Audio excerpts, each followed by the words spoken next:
You can protest all you want outside of departments of this government. You can protest all you want, but the American people disagree with you. You're protecting the bureaucracy. The bureaucracy is not a business. Those are not real jobs producing federal revenue. By the way, they're consuming taxpayer dollars. Those jobs are paid for by the American tax people who work real jobs, earn real income, pay federal taxes, and then pay these federal employees. Federal employees do not deserve their jobs. Federal employees do not deserve their paychecks. And these are jobs that can be fired at will. The irony of these people talking about real jobs is truly unmatched. Starting to think about maybe some of those veterans who worked for the federal government and maybe what the administration can do to at least help salvage their lives. Well, as you know, we care about veterans tremendously. I mean, that's something the president has always cared about. Anybody in blue, anybody that serves this country. But at the same time, we have taxpayer dollars. We have a fiscal responsibility to use taxpayer dollars to pay people that actually work. That doesn't mean that we forget our veterans by any means. We are going to care for them in the right way, but perhaps they're not fit to have a job at this moment or not willing to come to work. And we can't, I wouldn't take money from you and pay somebody and say, sorry, they're not going to come to work. It's just not acceptable. A new House bill that could expand food stamp requirements, meaning that if you're going to get food stamps in this country or SNAP, and you're able-bodied and childless and you're 18 to 65, you have to work at least 20 hours a week. Why isn't this the law? Right. It should be the law. You know what? We have a message for those kind of folks. If you're able-bodied and you want to, milk the taxpayer, those days are over. Get off the couch, stop eating the Cheetos, stop buying the medical marijuana and watching television. You're going to actually contribute now because the American taxpayer is fed up. And as Elon Musk mentioned in that segment prior, we can't fund the federal government anymore with these kind of deficits. When we're spending more on our interest payments, almost $1 trillion than we are on our military, that should be a wake-up call that if we don't change course, we're going to lose this great republic of ours. Do you believe that you have the right to unilaterally take money out of Social Security? Not that you will, but that you have the right. Senator, the president's made very clear that I'm not going to touch Social Security. But and you're speaking to hypotheticals. I would say I don't think that it's not a hypothetical if every single Michigander that I talk to is worried about you cutting their Social Security benefits, their Medicare benefits, their veterans benefits, the post office, right? I was just up in very red conservative Upper Peninsula of Michigan, right? I'm the only Democrat there. Right. And they are like happy, as you said. There's people who are perfectly happy with cuts that are going on, but they are desperately worried that you are going to cut their Social Security, their Medicare, their veterans benefits, and the Postal Service.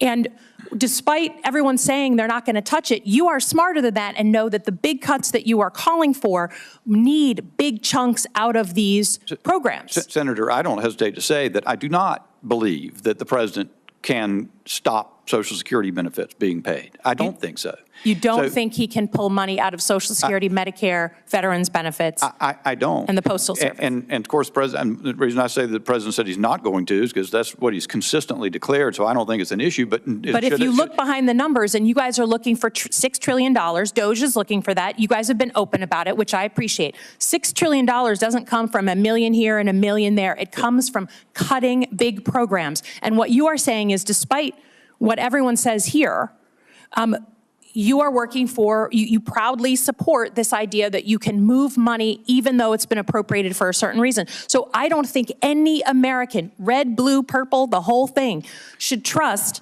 that these programs that they've worked their entire life for are safe if you believe you can do anything that you want. Well, they're just... Right? And look, let's just be fair. You fire people and then hire them the next week, that's indiscriminate. That's acknowledging you've made a mistake. That's not some review that normal private sector companies would do. I don't know a damn private sector company that would fire someone on Friday and hire them back on Monday because, whoops, they made a mistake.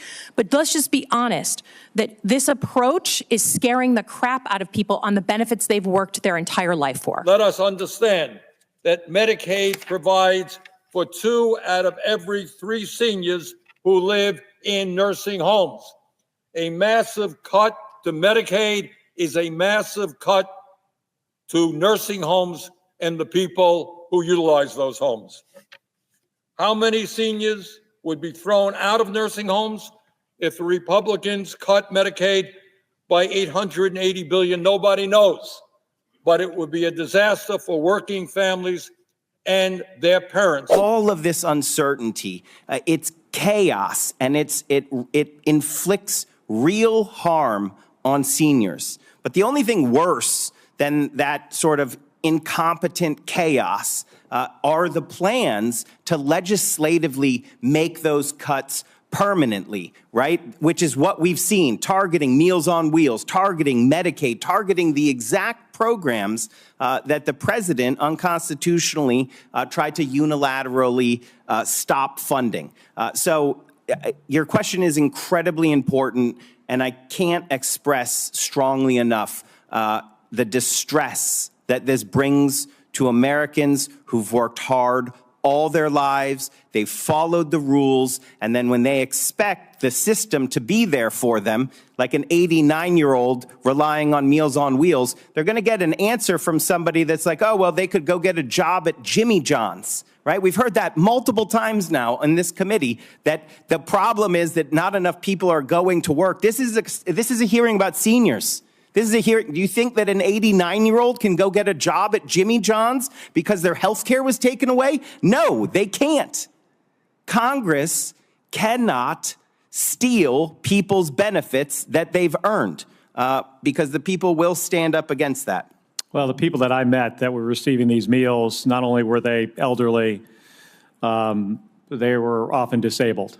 They're not working at Jimmy John's or anywhere else for that matter. So the oligarchs, and right now particularly through the Republican Party, they're doing their best to openly convince the American public that they're disposable and irrelevant and replaceable. Now, in a lot of ways, that's true because of the way that the oligarchs are consolidating power. And this is a tale as old as civilization itself. This isn't new. It's always the working class versus the powerful. But when you consolidate power into fewer and fewer hands, the public has less leverage to do anything about anything. So, and that's their whole goal. You know, they want to automate human beings. But the problem with that is if you talk about, oh, well, you're not going to get your food stamps, go get a job. It's not that simple. They know it's not that simple, but the cruelty is the point. The subjugation is the point. But another issue, though, is, if y'all go ahead and cut $880 billion from Medicaid, $280 billion from food stamps the way that they're trying to do, that's going to completely collapse the country. That's going to dismantle people's lives. Many, many, many, many people will die prematurely and unnecessarily because of Project 2025, because of the Republican agenda, because Donald Trump is overseeing the most corrupt administration in American history. So y'all can do all you want to try to convince people that, oh, you're poor just because you're lazy.